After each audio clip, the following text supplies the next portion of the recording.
Success point by Jawahar Sachan में आप लोग का स्वागत है। You are most welcome. आज हम लोग देखते हैं idioms and phrases, phrasal verb. ठीक, जैसा कि लिखा हुआ आप लोग देख रहे हैं सामने।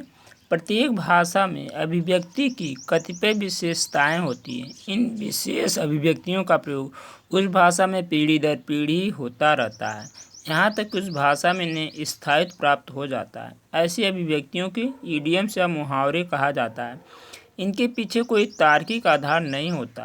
इनका आधार यही होता है कि इन प्रयोगों को जनता ने कालांतर में स्वीकार कर लिया है। इनके प्रयोग से भाषा में सौंदर्य एवं लोच उत्पन्न हो जाता है।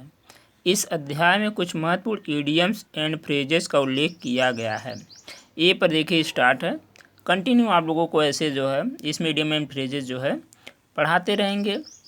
अब यहाँ ये देखना कि a bed of roses quite comfortable, Hindi लिखा हुआ फूलों की सेज।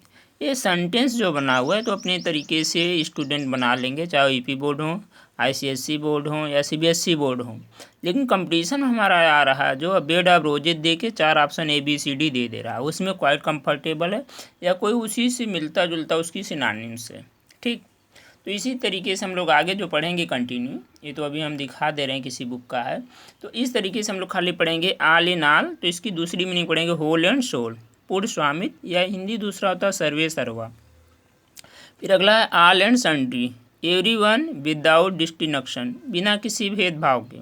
सेंटेंस देखिए यहाँ बना हुआ है, he invited all and sundry to the marriage party. तो ये है मैरिज पार्टी के लिए लिखा। तो कोई सेंटेंस किसी तरीके से बना सकता है। कोई फेयर में जा रहा है उस पर सेंटेंस बना सकता है, कोई टेम्पल में जा रहा है पूजा पाठ करने के लिए तो उसमें बना सकता है किसी तरीके से।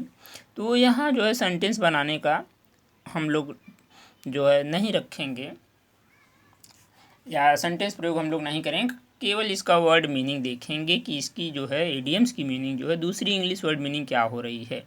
जैसे यहाँ दिया है एन एप्पल ऑफ डिस्कर्ड, तो इसका दूसरा है काज ऑफ क्वारल या cause of quarrel, cause of dispute भी मिल जाएगा। तो दो दो मीनिंग हम लोग जहाँ है उसका दो दो मीनिंग भी लिख लेंगे।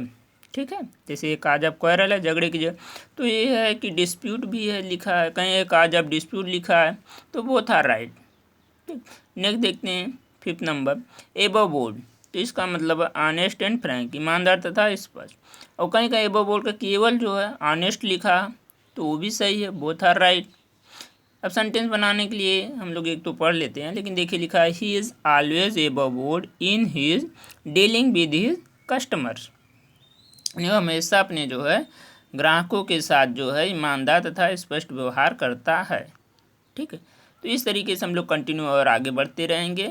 जो हमारे एसएससी में आ रहा है, ICSE board, CBSE board, EP board, इन्हीं को लेके हम देखेंगे क्या है। और जो है कुछ क्वेश्चंस तो इसमें टीजीटी पीजीटी में भी हमारे आ चुके हैं और आ रहे हैं। आगे हम लोग कंटिन्यू इस पर भी पढ़ते रहेंगे। इडियम एंड फ्रेजेस, इनकी लिस्ट लंबी है, थोड़े थोड़े पढ़ते रहेंगे, जिसे थोड़ा थोड़ा कंठस्थ करते रहें या नोट्स बनाते रहें। Thank you for watching video.